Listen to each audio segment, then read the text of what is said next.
agus támuid beo ar ríist tá mé arás ar channel TG no, well, not TG car IFP tonight, and we have Herman, our party leader, as we're delighted that he's joined us from his busy schedule, joining myself and Fergus. We're going to chat a wee bit tonight about, is the COVID narrative changing slightly? Do we have is people's frustration and disgust finally coming through, and that the mainstream media is finally taking it seriously? We've seen the rallies today and last week in Cork and Dublin, etc.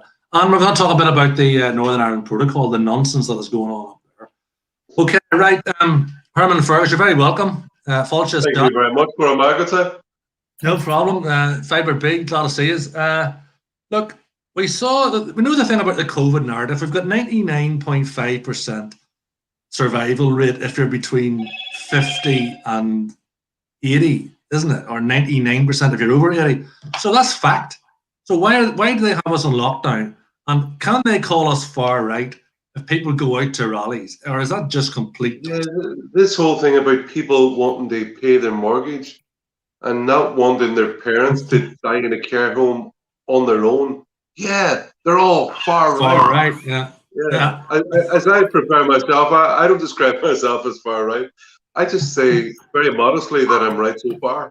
And like the whole thing of the official figures from the WTO about the COVID infection fatality rate, it came out there a few months ago, was that it's 0.23%. General, for everybody who gets COVID, it's 0.23%. It's a bit higher, obviously, for people 70 and over, but for those who are beneath 70 years of age, or certainly 65 years of age, like the chance of actually catching it and dying from COVID is actually very, very small. But I don't know the reason why, but it's certainly true that many Western governments have used it as justification for this draconian lockdown, which is destroying the economy, which is driving many people into mental depression. We read last week that there's been 1 million cancelled hospital medical appointments since the lockdown, 1 million in Ireland.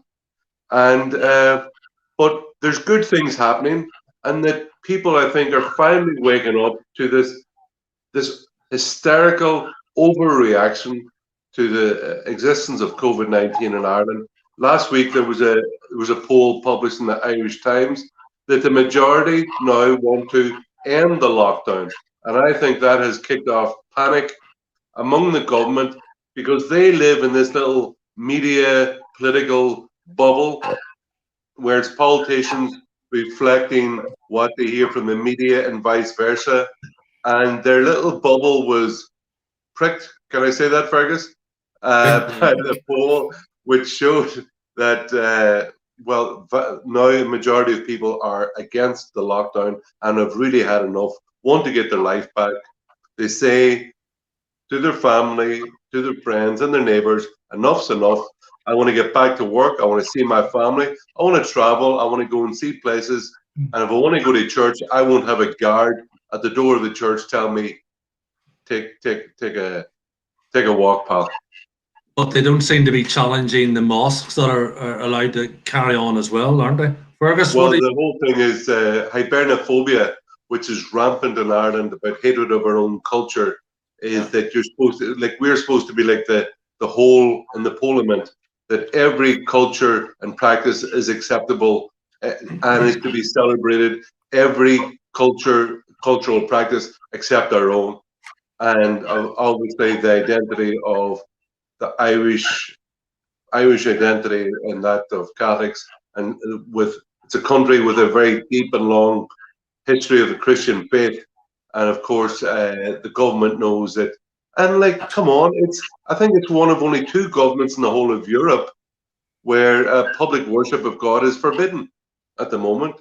Now, I could be wrong, but I understand there's only 2 in the whole of Europe, and that's quite outlandish. That Ireland you're actually forbidden. It's like the penal, like I think Matty McGrath said in the Dáil during the week that it's a bit like the penal laws where Catholics are forbidden to go to mass or people come around in kind of red coats. Well, now they have a kind of yellow visor on yellow vest visor type on top of the uniform.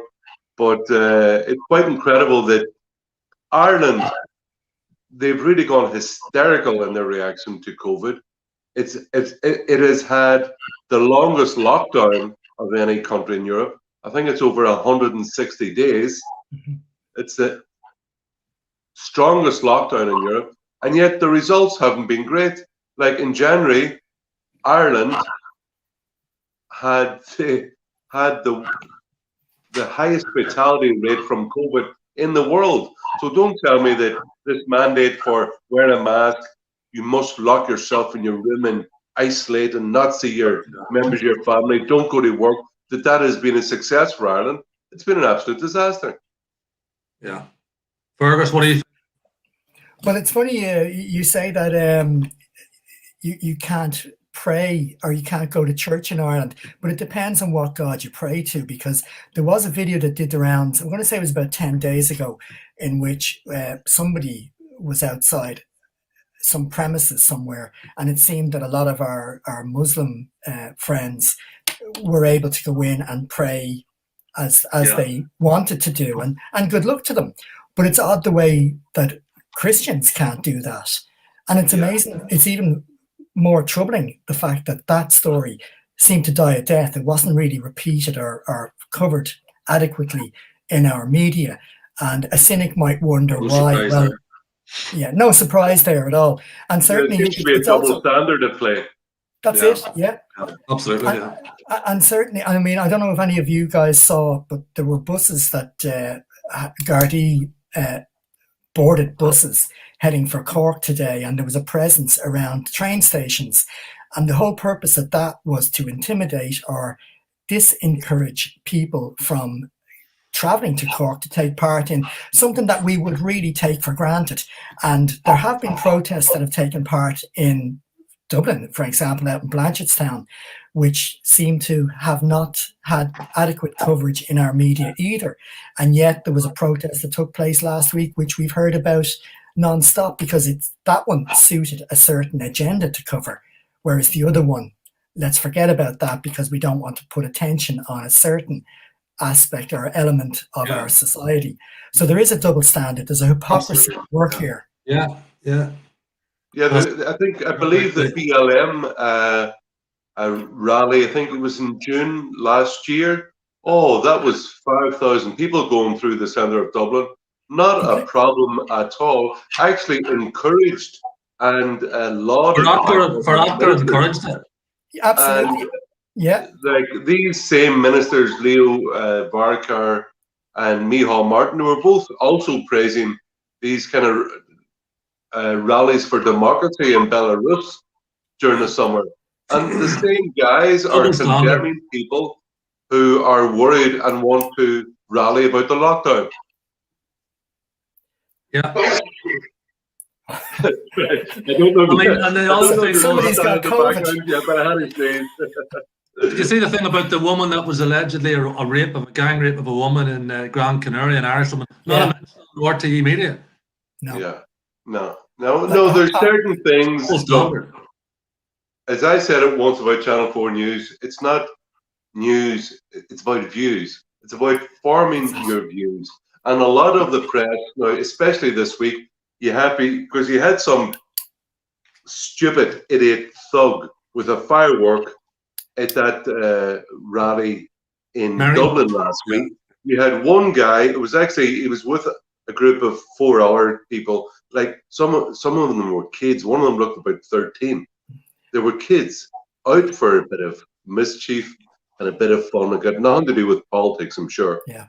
But on foot of some idiot with a firework doing something he shouldn't be doing, it was very dangerous.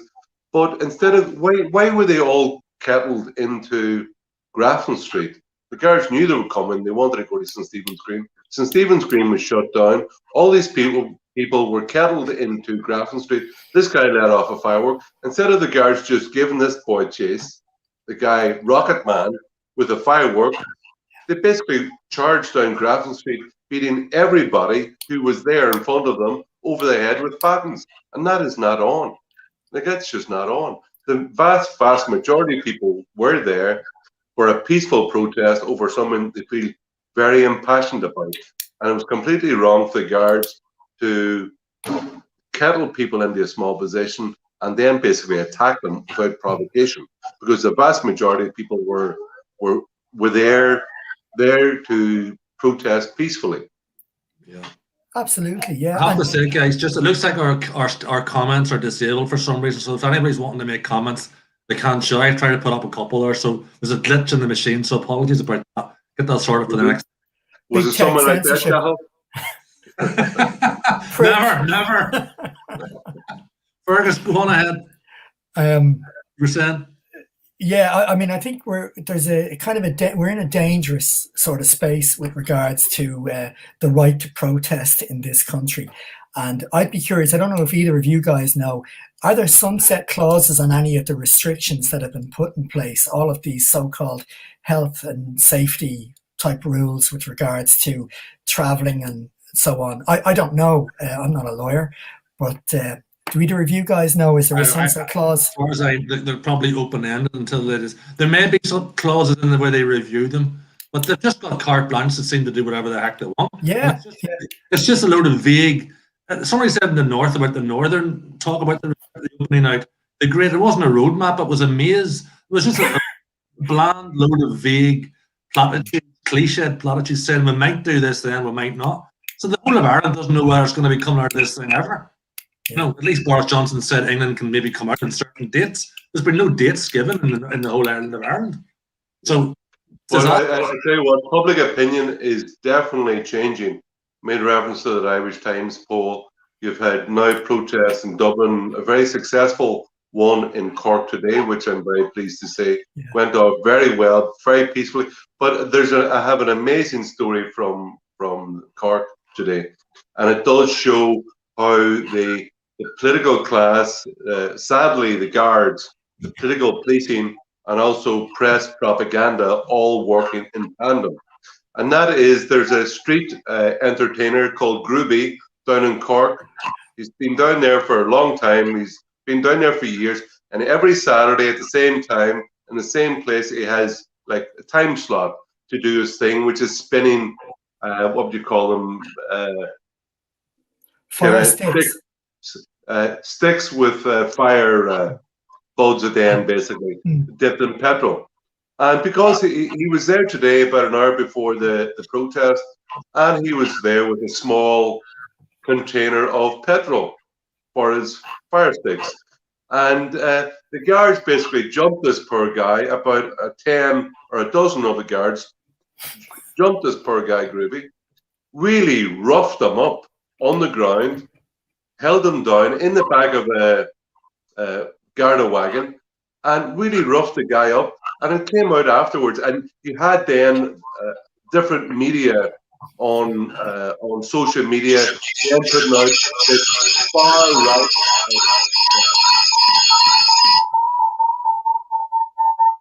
Sorry. You have to turn off the mic. That he basically was jumped. Yeah, so in the media, they were then basically saying some guy far right with a kind of petrol container was going to bomb, was going to burn Cork. It was going to be like the Black and Tans 100 years ago. It was absolutely ridiculous. And it came out, the guy's just a street entertainer, and he's there every Saturday at the same time, and he was roughed up by the guards. He was then lied about by the national media, and it just goes to show the large amount of the political manipulation of the Gardaí, which is very, very dangerous, and also press propaganda. But they were really caught out badly today. But it was great to see a great, peaceful and very successful rally down in Cork, and it was great actually. I think 2 senior camogues for Cork GA, both of them spoke and were interviewed by the media today, given the reasons why they are there to protest against the draconian lockdown, which we're all experiencing at the minute. And some of those reasons, other people had spoken as well. I saw it on social media. Some of the reasons for being there were heart-wrenching. I mean, there are people at the end of their tether. And I mean, most of us, I think, have weathered the storm of the lockdown relatively well. But they didn't interview anybody at that rally at all. They just interviewed, they just gave the reports of violence. I mean, your man, John McGurk, was interviewed in RT. Okay, he made a mistake when he mentioned Irigi instead of Syria. He made that mistake, and people have criticised him about that in relation to other protests. But he did make a good point that nobody actually interviewed any of the ordinary, hardworking people that were at the rallies. That's it. They're not far right, they're just ordinary people. Yeah, and it's funny now, if something goes wrong, the press are all over it. But the Irish Freedom Party, you were both there, 29th of November, just before Christmas there last year. We had a very successful rally at the Customs House in Dublin. We had, who was speakers? Michael Leahy, myself, Dolores, and Kevin Sharkey. All spoke, just 4 members of the Irish Freedom Party. Great crowd, roughly 1,000 people, not a hitch, no problems with the guards at all, very peaceful, very good humoured, very well-natured. It was actually very good fun. And it went off without a hitch, but because it was all fine and dandy and that no counter protest, no trouble, sure, it wasn't mentioned in the media whatsoever, not a snitch. But if something had have gone wrong, now there were press there, there were photographers there, there were journalists there. Because it went off without a hitch, they weren't interested. They're looking for a story. I was surprised. I thought they were going to carry my incisive political points and great jokes to the world, but they didn't. That's why they didn't do it. But it does show you they're there for a purpose. Yeah. If it had been big trouble, someone said something crazy or any trouble, it would have been all over the place because it wasn't. Yeah. Never heard of it. But Cathal, you did get to speak a couple of Focal and T.G. Carr. Didn't show it. but at least you did your best. Did me bit, yeah. The time it was there, the time it wasn't at the last one, they were looking for me then. But the time you said you're going to be there, they're not there, you know. That was an interesting point that your man, I thought your guy, Robert, the gripped fella, McGurk, he was allowed in to speak. And I mean, did very well. What do you call the Fine Gael guy that he was? Neil Richmond. Neil Richmond, yeah. I mean, he was just, he had nothing to say. Poppy power, as I call it. Yeah.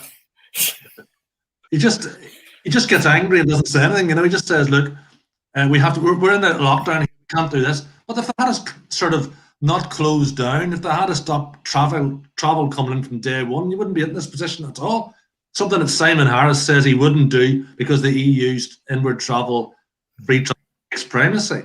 We said from the word go, you got to look at that, and now they're still wondering about maybe doing that. You know, they're clueless.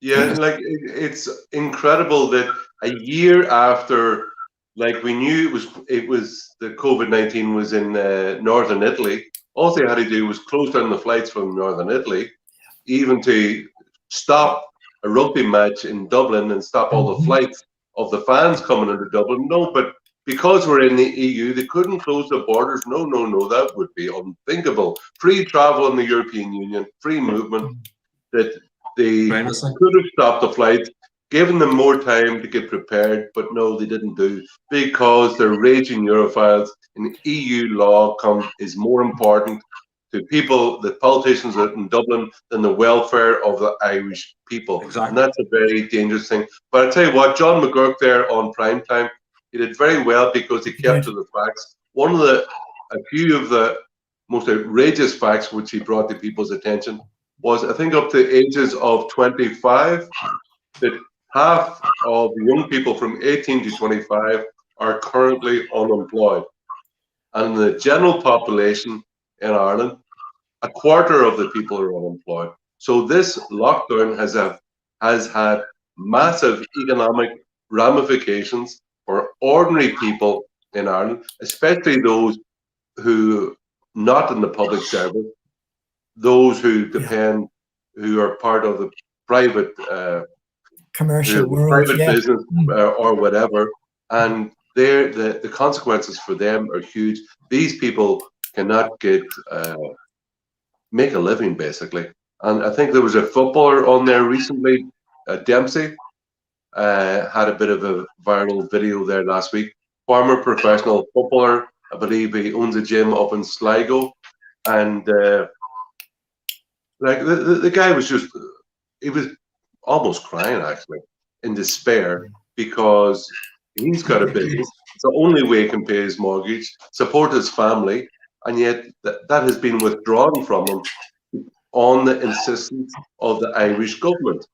And the financial consequences of the lockdown are huge. And that's before we even touch the mental health consequences and the medical consequences. Yeah. As I said earlier there, 1 million hospital appointments, medical appointments have been stopped because of the COVID-19. And then the mental health, now they stopped taking the figures for suicide in April last year, but on anecdotal evidence, mental depression and suicide, very sadly, the numbers have gone up quite dramatically.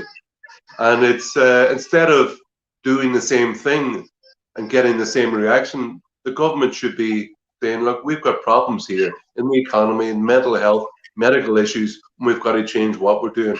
And I think that's what the poll showed, that people have finally started to make up their own mind and said, you know what, enough's enough. We need to get our life back. We need to get back to work, so we can travel, see our family, and if we want to go to church. Herman, you mentioned raging Europhiles there. I mean, I think the exact same parallel could be drawn to the Northern Ireland situation, the Brexit situation. The raging Europhiles in the south enforced this Northern Ireland protocol on the north to the detriment of Ireland. Ireland is now going to face tariff with its biggest market in Britain all over. They will not countenance another alternative to this ridiculous protocol, which puts a Irish Sea, disrespects the Brexit vote, and disrespects the Good Friday Agreement. You did a piece today on it. We've talked about it before in Ferguson. Absolute. When you go back to facts, 90% of Northern Ireland, the North's trade is done with GB. So why? That's a fact. Why put barriers between that and its biggest market in GB? The North-South trade is a fraction of that. Now, we don't want to see borders anywhere. And they were talking about Courtney and Varadkar jettisoned the talks that was going on between Enda Kenny and the British about managing a border somewhere. It doesn't have to be done at the border. A frictionless border like what we have at the minute. There is a border between North and South, but it's a perfectly acceptable border. It's a border on currency, it's a border on mobile phones, it's a border on that. But it's not, there's nobody manning it. It works perfectly well. But Varadkar, they don't want that. They want to force in a ridiculous thing which just keeps Northern Ireland in the EU effectively. So I just make one point. What you said there is that this agreement means there's no tariff barriers between the EU and GB, but there are because of this Northern Ireland protocol, quite unbelievably, there are kind of technical and custom procedures that have to be carried out if they want to export from GB to the north of Ireland. And it's, of course, there's a basic axiom in politics which everybody should know and learn. And one of those is that never trust a Tory. Never trust the Tories. And of course, the Ulster Unionists did that. And Boris Johnson went live through his teeth. But the consequences for itself, the reason I'm very interested, obviously, we're both from the north. By the grace of God, I'm from Derry. And you're from Armagh, Cathal, is that right? Yeah, from a sins, yeah. The ecclesiastical capital. The Orchard County, the ecclesiastical capital of Ireland. Well, I always say that Derry, we're the cultural capital because we've got the chief playwrights and we've got Seamus Heaney? Heaney and what do you call him, Brian Friel, and guys like John Humes. We've got two But anyway, cathedrals, we've got the archbishops. I didn't come here to boast. But Fergus, you're from Dublin. yeah, Shh. I'm outnumbered on this. we'll get him later. We'll Go get him easy later. on me, No, yeah. no, but Yeah. back to the thing. They just want countenance an alternative My to this. interest in the Northern Ireland Protocol is that as an Irish nationalist, I want a sovereign, independent, and reunited Ireland. Now, as I said in that video today, Ireland can only be independent and sovereign if, like the South, if it's outside Brussels' control. If it leaves the EU and makes its own laws, Ireland can only be reunited if Ireland, North and South, are either inside the EU at the same time or outside the EU at the same time. That's just a fact. So in order for Ireland to be reunited and independent, which is what all Irish nationalists and Republicans always struggled for, the North must leave the EU and the South must leave the EU. And being an independent country means no to London rule in the North and EU rule in the North, and no to EU rule in the South. So, as I said, I want independent, reunited Ireland, and that can only happen when the North leaves the European Union. And at the minute, because of this Northern Ireland Protocol, for all intensive purposes, the north of Ireland, the 6 counties, is still in the EU. It's in the single market for goods, and it's in the customs union. So I'm all for scrapping or ditching this Northern Ireland Protocol, and I support everybody up in the north who wants to leave the EU and take back the democratic rights. Well, one of the points that's often lost in this is that the vote in 2016, the so-called Brexit referendum, it was a vote of the UK and Northern Ireland, and they collectively voted to leave the EU. Yeah, exactly. They've ended up in a situation where only a bit of them has actually managed to leave the EU, and another bit is left subject to Brussels and Strasbourg rule, or the rule of the European Court of Justice. So it hasn't delivered on the referendum result. And effectively that border between the 6 counties and the UK is in effect a border that is imposed in violation of the Good Friday Agreement, or as some call it, the Belfast Agreement. Clearly is, yeah. Clearly, you couldn't argue otherwise. And yet our politicians, Coveney in particular, will happily go out and spin a yarn to the 90% Europhile Irish electorate, apparently, so we're told, that this is the nasty Brits and the benign, benevolent EU. It's delusional stuff, and yet Irish people sadly fall for this hook, line, and sinker year after year after year. And I think we've reached the point now, particularly with the Article 16 issue in January, where Irish people are starting to realise now. It takes an awful lot to get through an Irish person's thick head, because we've had this 10 years ago where we got shafted, and now we very nearly got an absolute shafting again earlier this year with human life on the line, whatever about money the last time. So I really do think it's about time Irish people woke up and smelled the bullshit. I don't what you guys think about that. Am I barking up? No, that's right. That is right. I think you're speaking to a very sympathetic audience, Fergus. But I knew that before I started. The thing is, Boris Johnson you're right in the point you make. 10 years ago, they followed the bullshit. 64 billion bank debt on it. And then for the banks who then took the pension fund, what was it, 21 billion?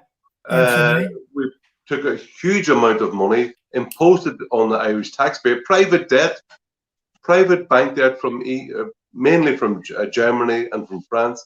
They imposed, the European Commission, the Troika, the IMF, they imposed that private bank debt on the Irish taxpayer as a public debt. And very, very unjust. after Troika, what people must realise is one bit of that was not the EU related. Two parts of it were. And the two parts that screwed us, the bit that actually screwed us was the EU bit. The IMF always believed that we were being put in an almost untenable situation, and they worked to make life easier for us. This is documented fact. It's not hearsay. It's not some yarn or an anecdote. This is the truth. So the people who screwed us were the EU and the ECB. But if the EU really weren't in our interests, they overrode 2 referenda where we voted against the treaties. Yeah. And if they really wanted to help give Ireland the best of both worlds, why don't they put the border elsewhere, as was suggested, like maybe the Celtic Sea, and so there'd be no border anywhere in Ireland? But the EU, the Coveneys and the Veronikas are so fanatical about it. They would rather screw the Irish people over instead. When you look at like up to the EU. You had Micheál Martin there just over a year ago saying about we love the EU and we don't accept that backward idea of national sovereignty. Yeah. Like we pledge our allegiance to the EU flag, basically. And I'm surprised he doesn't go around with a little kind of blue beret with yellow stars on it. I think it would suit him. He'd look a bit like Citizen Smith. Call him Citizen Evil. Wolfie Smith. And the second thing then is that guy went over in July last year and signed up to Ireland paying gross, I think it was 18.7 billion gross. 19 effectively, yeah. And then it was 15.7 net, like almost 16 billion euro net handed over from the Irish taxpayer to other countries in the EU. And it's not as if we're wealthy and we can afford it. Our public debt at the minute, now maybe that's an issue for another day about public debt. That's the thing I'm exercised by. But the Irish political class and their kind of media minions in Dublin are happy to replicate the kind of talking points of the EU, that we should be cock-a-doop and ever so happy that these old boys in Brussels who we didn't elect make our laws, impose them upon us, work against our economic interests, and we're supposed to sit there and say thanks. It's nuts, really, when you think of it. But every argument that they make pro-EU doesn't stand up to any scrutiny. They say we can't have a border anywhere else apart from the border in the Irish Sea. But what about the American border that's there? When you fly into America, Fergus, you and I do that all the time. We used to. You go to immigration at Dublin Airport. So there's the Americans implementing a border in Ireland. So then why can't the Irish government talk about having a border at the Celtic Sea, for example, which would take Ireland into different custom zones, similar to Britain, would still be sovereign? I mean, the American border there for flights doesn't subjugate our sovereignty anyway. So I'm not prepared to have any flexible thinking around this at all. It's either this Northern Ireland Protocol or the backstop, as it was, or it's nothing, Well, I believe the whole purpose of making an issue, as Fergus, you talked about earlier, about Leo Varadkar's first act as Taoiseach was to prevent bilateral talks with Great Britain over how to deal with the border. But the EU's attitude is that they would weaponize the border in Ireland and use it as a weapon to beat advocates of Brexit over the head, threatening return to violence and disruption in Ireland, which would never... It was weaponized, yeah. Yeah, it would never be acceptable. And they wanted to use it as a weapon. And they did everything. They brought up every threat to basically make first Theresa May and then Boris Johnson hold on the Northern Ireland issue.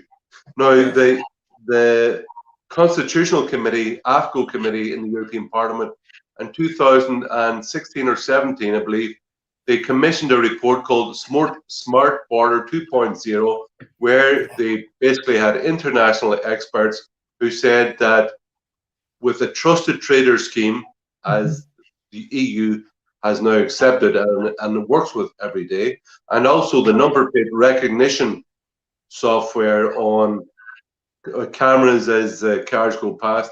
That can easily be used and to alleviate any possible problems they would have with a border in Ireland. And there's no need for a hard border. And it's funny because in 2017, etc., you had chief experts from the EU, spokesman for the European Commission, head of the European Committee in the Bundestag in Germany, both saying that it will be a hard border of the, like in Ireland, it will be a hard border of the European Union. Like they were the ones who were looking for it. And I think that the attempted imposition of Article 16, or what amounts to like a vaccine blockade with the north of Ireland there in January, really shows their intent. That the EU, they don't care about Ireland one iota.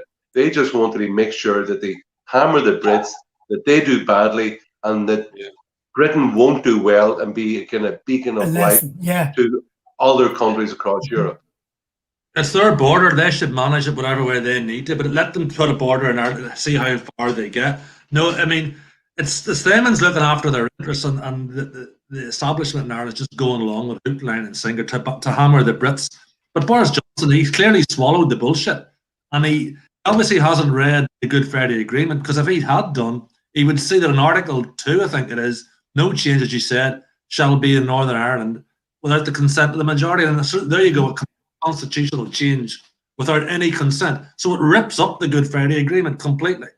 And we're being bullshitted by the SDLP and the other so-called nationalist parties in the north that this is in line with Good Friday. No, it's not. It's completely against Good Friday. Yeah, well, it's the Irish Freedom Party. We're the only nationalist Eurosceptic group because, say, like SDLP and Sinn Féin, they're both European Unionist parties. Or you're from Armagh, you may prefer the term Euro loyalist parties. That's what they are. They even detest the idea. I think they're embarrassed by that both parties at one stage both talked about sovereign independent Ireland. Now both of them have rejected that. It's completely impossible for anybody who calls themselves a nationalist to be a Europhile, because how do you square? I mean, it's like to go off topic, the Scottish Nationalist Party are actively pushing for yet another referendum because they didn't like the result of the last one. They're just cultural Marxists, pro-EU as well. They're just like the SDL. Completely, yeah. Exactly, they're not nationalists at all. It's a complete ones that I see are nationalists. Were UKIP were nationalists, and the Unionists, with respect to them, they are nationalists because they want to be a proper nation outside of the EU. We're nationalists, but the other ones are just globalist fanatics who want to remain in this organisation, and they label themselves as nationalists, which is just a contradiction in terms, Fergus, as you say. You know, it is completely. No, you go first. I was going to say how. It beggars belief, the groupthink that goes on, and it's for another day, but there's an almost willful blindness amongst so many people to just call yourself a nationalist and yet do the exact opposite of what you say you are. And nobody calls these people out for it. And it's the same here. How can anybody call themselves an Irish nationalist and yet pledge allegiance to a blue rag? Yeah. The media will never challenge them on that point. They nearly ask the question, but they just don't do it. I mean, well, do you know what? We'll finish on a good point. I was clearing out my office. I was looking for someone in boxes in my office there during the week, and I was just going through stuff, and I found a paper. And I thought, well, I wonder what's in it. It was the Sunday Times from December 2018, and in it was a picture of our first party protest, which was against the UN Migration Pact. And it was 150 people turned up at it. And people were saying, oh my God, this is incredible. This has been the first time ever in 20 or 30 years that there've been any kind of protest, nationalist protest like this in the streets of Dublin. And now if you had 150 people turned up at one of our rallies, you'd be really, really disappointed that the numbers of people who are now exercised by these ideas that we've started to raise in the public consciousness, one about the EU, other say about the immigration, about carbon tax, about the lockdown, the ideas which we have started to espouse 2 years ago have been much more, basically, they're becoming mainstream, poco a poco, little by little, they're becoming mainstream. More people are hearing our arguments, hearing what we have to say, like what we have to say, and they're coming out. And compared to last year, or say in the general election, I think the next time a general election comes around, the Irish Freedom Party will do a hell of a lot better. Our name is much better known than it was this time last year. And I think because we've stood up for the principles that we've always had of supporting free speech, supporting an independent, a free people in a free country, and we're like for a smaller state, lower tax, more personal freedom and responsibility, and that anti-lockdown policy which we have is in line with our basic principles. And people see that, and people see now when the government is imposing this draconian lockdown, that they see the importance of civil liberties, of freedom of speech and things like that. So things have changed dramatically in the last 2 years, but our message is getting out there and more people are rallying to the flag, so to speak, because they see the impact of these big issues on their everyday life. Yeah. So that's good news. Yeah. Well, I think the next election will be very interesting. Definitely, I think we could do significantly better, than we did. But our names out there. There's a lot of hard work's being done all across. We need your face on that poster. We need your face and more posters, Cal. We'll sweep the board. Shin, I've got them here. They're ready to go again. Fergus, you'll be joining us too, yeah? On the hustings. On the hustings, yeah, absolutely. I'm too shy. I don't like being on TV. Well, once you get blooded, you say you want to go for more, you know? Well, that's true, yeah. Right. Guys, Fergus. We'll try and get the comments sorted out for the next time. I'm sure there were loads that were wanting to comment, but we'll get that sorted for the next one around. All right, lads. Take care. Slán. Slán. Sláncha.